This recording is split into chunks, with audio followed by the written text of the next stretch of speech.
Bonjour. Dans cette présentation, nous allons parler des aspects monétaires et financiers du droit international économique. Il s'agit de donner une vue d'ensemble de quelques questions juridiques particulièrement importantes. Commençons dans cette présentation avec le Fonds monétaire international, son fonctionnement et les mécanismes juridiques et les obligations qui existent au sein de cette organisation internationale. Pour l'encadrer, on peut dire que les aspects monétaires du système international de coopération dans le domaine économique sont étroitement liés à la question de la stabilité du système monétaire, soit à niveau régional ou au niveau international. C'est à la fois la stabilité des économies nationales. Les économies de la plupart des pays dépendent énormément de la stabilité d'autres économies. Et donc c'est seulement cette stabilité commune qui permet à chaque système local, normalement national, de fonctionner et de garantir aux participants, aux entreprises, aux épargnants de profiter d'un cadre qui stimule les échanges et la prospérité internationale. Un deuxième aspect particulièrement important, c'est l'existence de différentes monnaies nationales et les fluctuations entre les taux de change de ces monnaies. Cela empêche ou rend plus cher les échanges et les opérations transnationales et une limitation, voire une stabilisation des taux de change est donc bénéfique pour la prévisibilité et la gestion de ce système. Dans le domaine des taux de change, on parle donc d'un besoin de coordination et de règles, d'obligations, de droits applicables à cette coordination, pour faciliter cette coordination. Il y a en principe un système extrême, c'est la fixation des taux de change. Donc c'est un système où on essaye d'éviter des fluctuations en fixant les taux de change, mais même dans ce système, il faut dire que c'est normalement pas une fixation pour toujours. Il y a pratiquement toujours un besoin de réadapter. Et l'autre système est un système de taux de change flexible, donc où il n'y a pas des décisions qui sont prises pour mettre à jour les taux de change, mais où le système est plus dynamique et permet une fluctuation permanente. Et à ce moment-là, il s'agit essentiellement de limiter ces fluctuations ou d'éviter des excès. Historiquement, on peut dire que pendant presque un siècle et demi, c'est-à-dire en principe à partir du début du 19e siècle, pratiquement jusqu'aux années 1970, avec des petites différences, on a vu un système qui envisageait, si possible, une fixation des taux de change. Au 19e et début 20e siècle, c'était essentiellement en définissant un étalon or par rapport auquel chaque monnaie était définie, tandis que à partir de la Deuxième Guerre mondiale, il fallait se lier au dollar américain, car les États-Unis étaient le seul pays à ce stade qui pouvait encore garantir la convertibilité du dollar en or, et donc on avait indirectement une fixation. Mais à partir de 1973, il faut dire que même les États-Unis ne se voyaient plus capables de garantir cette conversion, et on a donc aujourd'hui un système qu'on appelle un système de taux de change flexible. L'organisation à laquelle on a confié en principe cette coordination à niveau global, c'est le Fonds monétaire international, qui a été créé lors des négociations à Bretton Woods en juillet 1944 et dont les bases légales se trouvent dans ces accords de Bretton Woods et qui a commencé avec 29 gouvernements en 1946, tandis qu'aujourd'hui, pratiquement la totalité des États sont membres est membre du FMI. L'idée, dès le début, c'était donc cette coopération économique dans le domaine des taux de change et de la stabilité financière et monétaire pour prévenir le retour aux politiques économiques désastreuses qui avaient contribué dans les années 20 et 30 à la Grande Dépression.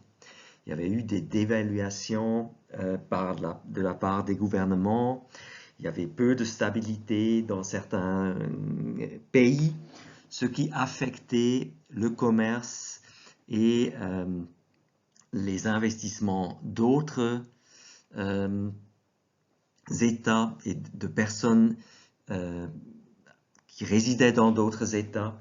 Et donc, on a compris que cette interdépendance des systèmes monétaires nationaux nécessitait une certaine discipline dans la gestion du système monétaire international. Le FMI a son siège à Washington et ici vous voyez un des bâtiments qu'il occupe dans un quartier ensemble avec la Banque mondiale à Washington DC.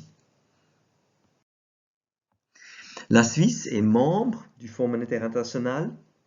Comme dans d'autres domaines, elle n'a pas tout de suite adhéré à cette organisation en 1944-46, mais c'est seulement en 1992, donc avec presque 50 ans de retard, que la Suisse a adhéré à cette organisation. L'accord est entré en vigueur pour la Suisse le 29 mai 1992. Dans le cadre du FMI, la Suisse est devenue un membre assez actif, à la fois parce que cette stabilité est particulièrement importante pour la Suisse, pour son commerce, pour ses investisseurs, mais notamment aussi pour la place financière que la Suisse est, et donc le rôle des banques et des assurances et des prestataires de services financiers. La Suisse participe donc aux opérations du FMI, notamment en accordant des empruntes pour financer les opérations et du FMI. Ici, vous avez des exemples pour des accords entre le Fonds monétaire international et la Suisse, qui sont des accords d'emprunt pour financer donc ces opérations. Il existe différents types de systèmes ou de mécanismes par lesquels le FMI octroie des crédits et ça se reflète aussi dans la dénomination des empruntes données par la Suisse. Vous voyez un premier accord qui est un accord général pour le financement du FMI. Le deuxième accord sous forme d'échange de lettres entre la Confédération et le Fonds monétaire international est un accord sur la participation de la Suisse à la facilité d'ajustement structurel renforcé. C'est un autre programme de crédit prévu par le FMI. Quelles sont les obligations légales des membres du FMI? Il y en a quelques-uns. Ils se trouvent notamment dans l'article 4 du traité qui établit le FMI, les obligations concernant les régimes de change, les taux de change dont nous avons parlé. Et il faut juste rappeler encore une fois qu'il s'agit donc d'éviter des fluctuations qui seraient considérées comme négatives ou dangereuses. Comment ça se traduit? Il y a, premièrement, une reconnaissance que le but essentiel du système monétaire international, et donc du rôle du FMI, est de fournir un cadre qui facilite les échanges de biens, de services et de capitaux. C'est cette stabilité entre nations et qui favorise une croissance économique saine, parce qu'elle dépend de cette stabilité, et qu'un objectif principal est d'assurer de façon continue les conditions de base ordonnées nécessaires à la stabilité économique et financière. Ceci doit garantir la prévisibilité et la fiabilité pour les acteurs privés du système. Chaque État membre s'engage à collaborer avec le Fonds et avec les autres États membres pour assurer le maintien de régimes de taux de change ordonnés et promouvoir un système stable de taux de change. Donc, vous voyez, on ne parle pas d'un système de taux de change fixe, mais il doit être ordonné et stable, ce qu'on permet par l'information, la coordination et l'intervention quand il y aurait un problème dans un État ou dans une région. Notamment, l'article 4, alinéa 1, lettre 3, reprend cette interdiction de manipuler les taux de change ou le système monétaire international afin d'empêcher l'ajustement effectif des balances de paiement ou de s'assurer des avantages compétitifs inéquitables vis-à-vis d'autres États membres. Là, c'est cette expérience des années 30 où certains États ont essayé de manipuler leur propre taux de change, normalement en rendant leur monnaie meilleur marché, ce qui leur donnait un avantage compétitif, notamment aux produits manufacturés dans le pays. Et ça, c'est toujours un problème aujourd'hui. Et le FMI essaye de surveiller ce que les États font, mais il faut voir que cette obligation ici est relativement floue et le fardeau de preuve est relativement élevé, ce qui fait que c'est notamment certains États, par exemple l'Union européenne en tant que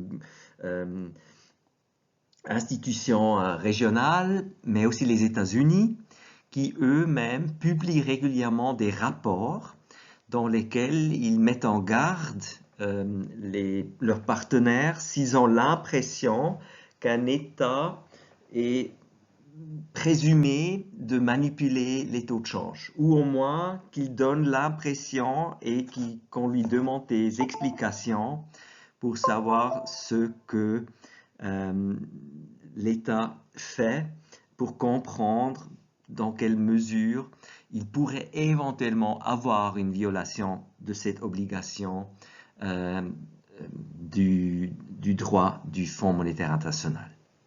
La Suisse est régulièrement dans la presse ces dernières années parce qu'elle intervient effectivement pour éviter que le franc suisse devienne trop fort. Il se trouve, entre autres, sur une liste des États-Unis, des États qui sont sous surveillance accrue à cause de cette intervention. Mais jusque-là, la Suisse a réussi à convaincre ses partenaires, et notamment les États-Unis, du fait qu'il ne s'agit pas d'une manipulation des taux de change pour s'assurer des avantages, mais simplement d'intervenir pour corriger une appréciation exagérée du franc suisse en temps d'insécurité. Par exemple, le Covid ou la crise financière, la crise bancaire en 2009. Ici, le rôle du franc suisse comme une monnaie stable et un pays qui a une tradition de sécurité et de stabilité fait qu'il y a cette tendance que le franc suisse devient trop cher pour des raisons spéculatives et pour des raisons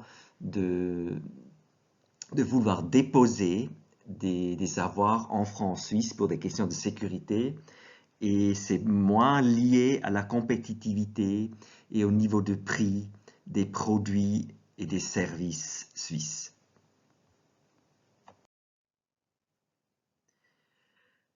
Une autre obligation qui est importante pour assurer le fonctionnement du système des investissements et du commerce, c'est le non-recours aux restrictions sur les paiements courants. Les paiements courants sont les paiements qui sont dus pour payer pour des marchandises ou des services, ou encore liés, par exemple, au paiement d'intérêts pour des dettes. Et donc, ici, le système financier et les paiements courants sont sous-jacents et doivent être possibles pour que les autres domaines du droit international économique puissent fonctionner.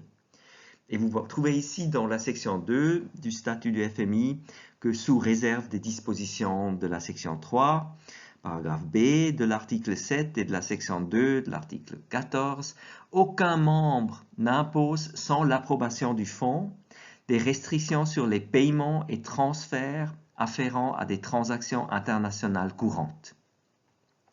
Donc ici, on garantit une participation à un système qui permet ce type de paiement et de transfert.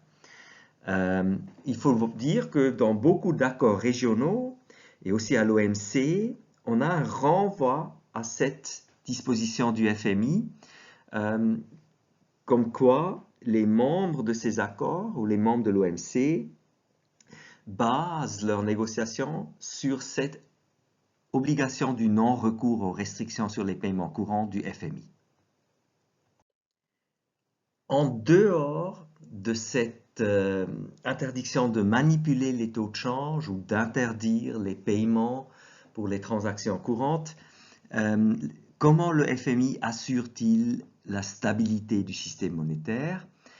C'est surtout en surveillant le système financier mondial et le système des différents États pour avertir les États quand il y a des risques, pour prendre des mesures.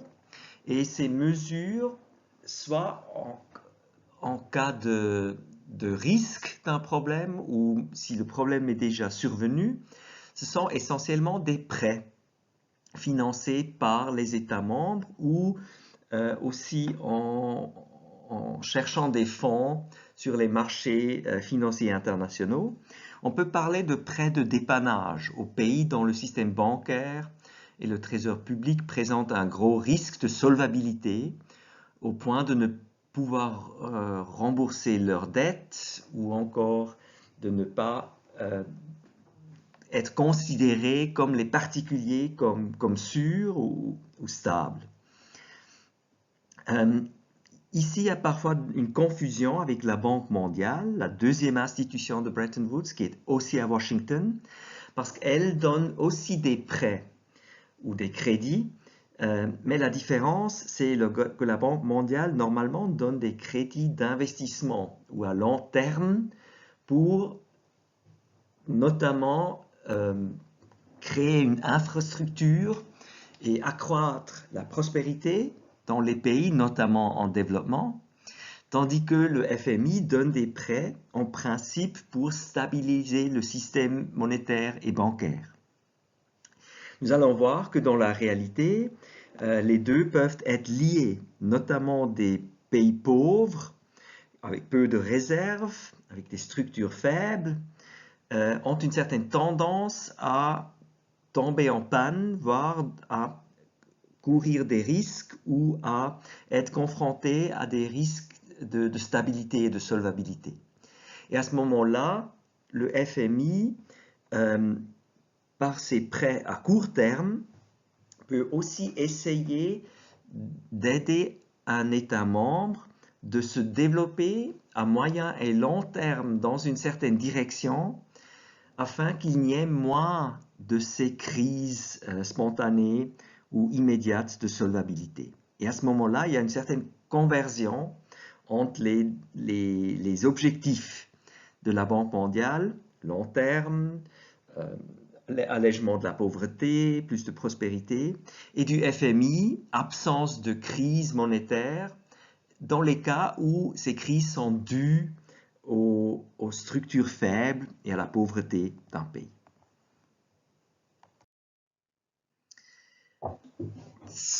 Pour donc, à long terme, voir un développement d'un système plus stable et plus résistant, les politiques recommandées à la fois par le FMI et parfois aussi par la Banque mondiale sont des politiques d'ajustement structurel.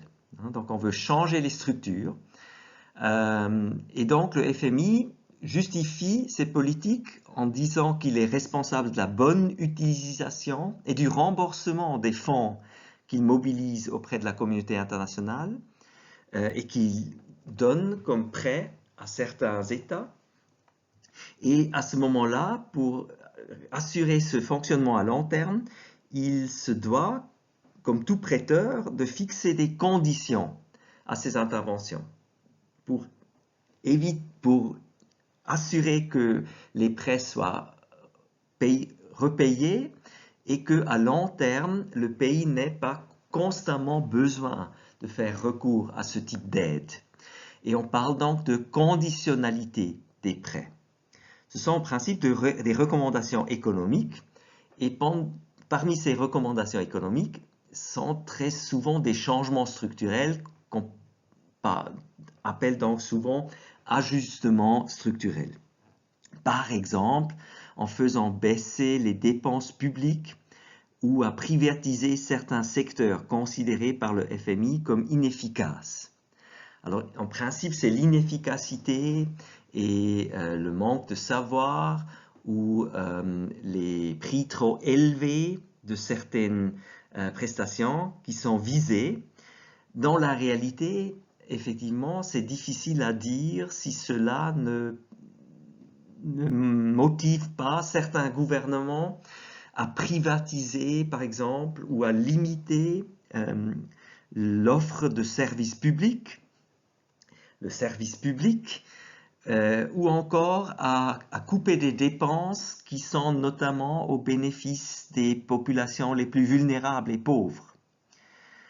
Et ici, il y a souvent un risque que donc les mesures concrètes aient des effets particulièrement négatifs pour ces populations vulnérables ou aient la tendance à permettre un enrichissement de certains groupes, ce qui n'est pas du tout voulu. Et donc, c'est particulièrement important de contrôler que ces mesures d'ajustement structurel soient les bons ou les bonnes et qu'il n'y ait pas d'abus et une mise à risque de certains groupes. Le FMI peut également demander à ce que les pays fassent un effort pour libéraliser l'accès à leur marché intérieur. Ceci est justifié si cela mène à plus de prospérité dans le pays. Ce qui n'est pas toujours assuré selon le type d'ouverture et la manière comment on procède, il peut, surtout aussi à court terme, avoir des effets très négatifs pour certaines populations.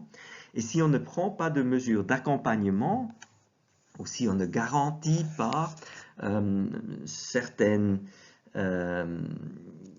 un certain niveau de vie pour des personnes affectées, cela peut devenir très dangereux. Raison pour laquelle il y a eu par le passé beaucoup de critiques et raison pour laquelle actuellement dans la gestion de ce programme d'ajustement structurel, il faut vraiment veiller à ne pas faire des fautes. Par le biais donc de cette conditionnalité, les pays emprunteurs sont mis au banc des circuits traditionnels de prêt en raison de leurs problèmes de solvabilité et sont donc presque obligés de passer par ces organismes afin d'obtenir des fonds. Les taux d'intérêt proposés par les institutions économiques internationales sont en principe relativement bas, mais les prêts sont conditionnels. Donc, le fait d'accepter des prêts du FMI peuvent donc engendrer une certaine limitation de la souveraineté nationale. par exemple aussi de la souveraineté fiscale ou du choix de dépenses, ce qui n'est pas toujours bien vu par certains gouvernements ou encore par certains groupes et leurs défenseurs. Et ce groupe peuvent être à la fois des risques, des groupes qui profitent particulièrement de certaines situations qui ne sont pas idéales, mais bien sûr, comme nous venons d'évoquer les risques, notamment aussi pour les groupes à risque ou pour les groupes vulnérables, notamment les populations pauvres ou encore des personnes marginalisées, cette conditionnalité devient vraiment très complexe et doit absolument être contrôlée par les États membres du FMI. Cette situation justifie aussi que les États ne peuvent en principe pas se permettre de ne pas coopérer avec le FMI, parce que c'est souvent pris comme un signe que les États ne sont pas prêts à repayer leurs dettes à long terme ou ne sont pas sur la bonne loi de la stabilité et de la solvabilité. Et donc, si un État ne peut pas coopérer avec le FMI, il y a aussi beaucoup d'emprunteurs privés des banques ou d'autres États qui le refusent par crainte que ça soit trop risqué. Ici, bien sûr, il peut y avoir un risque. Qu'est-ce qu'on fait si certains pays peuvent se permettre, peut-être, dans ces situations, de tout de même financer les problèmes financiers de certains États et en échange contre peut-être certains avantages politiques. Une discussion qu'on a actuellement concernant la Chine, par exemple. Cette conditionnalité, ces ajustements structurels, se fait normalement par des programmes de réforme économique et financière qui devraient assurer la solvabilité future du pays concerné ou de l'État concerné. Encore une fois, en principe, la conditionnalité se justifie par le fait que les institutions de prêt doivent être sûres que les prêts seront utilisés efficacement et dans l'intérêt de la population dans son ensemble, et pas de certains groupes privilégiés. Et que les États qui forment les organisations internationales refuseraient de prêter si ces garanties n'existaient pas. Donc aussi pour assurer la continuité, ce qui fait que, par exemple, si un État ne repaye pas sa dette auprès du FMI, ça mène normalement tout de suite à une exclusion des marchés financiers internationaux. Raison pour laquelle les États ont normalement comme priorité de respecter les règles du FMI et plutôt de négocier avec des États, par exemple, avec des banques, une restructuration de leurs dettes et des délais plus longs pour repayer leurs dettes. Alors, cette activité du FMI est importante. Elle est à la fois importante comme filet de sauvetage pour savoir qu'en cas de crise et de manière préventive, il y a ici une coopération, mais il y a tout de même régulièrement des crises dans lesquelles le FMI intervient en négociant à ce moment-là des paquets avec des États. Ces dernières années, il y en a eu beaucoup. On peut mentionner par exemple après la crise financière de 2009, même l'intervention en Grèce et au Portugal en Europe, ce qui était tout de même un peu surprenant vu le développement de ces pays. Mais on a compris qu'il y avait eu des développements qui ont mené à une instabilité importante. Et comme à la fois la Grèce et le Portugal étaient aussi membres de l'Union européenne, on a vu une coopération entre l'Union européenne et le IMF, le FMI, ce qui explique les chiffres énormes qui ont été prêtés dans ces cas. Récemment, il y a aussi encore eu, après la révolution en Ukraine, une intervention du FMI en 2014 et pendant la crise du Covid certains États étaient aussi dans des situations graves et le FMI a utilisé un instrument qui existait déjà, le Catastrophe Containment and Relief Trust, un programme spécial pour aider à peu près 25 pays qui avaient besoin de prêts pour stabiliser leur situation monétaire interne et internationale. Pour terminer, encore un exemple, en 2007, le président du Venezuela, à l'époque c'était Hugo Chavez, était devenu furieux concernant les conditions et la conditionnalité imposée par le FMI. Il avait l'impression que cela était trop influencé par des États ennemis, comme les États-Unis, et par des idées capitalistes, et que les conditions imposées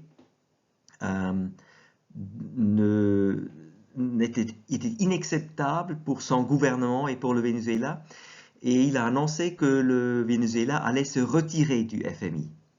Alors, qu'est-ce qui s'est passé? Tout de suite, il y a eu une réaction des marchés financiers, des banques et des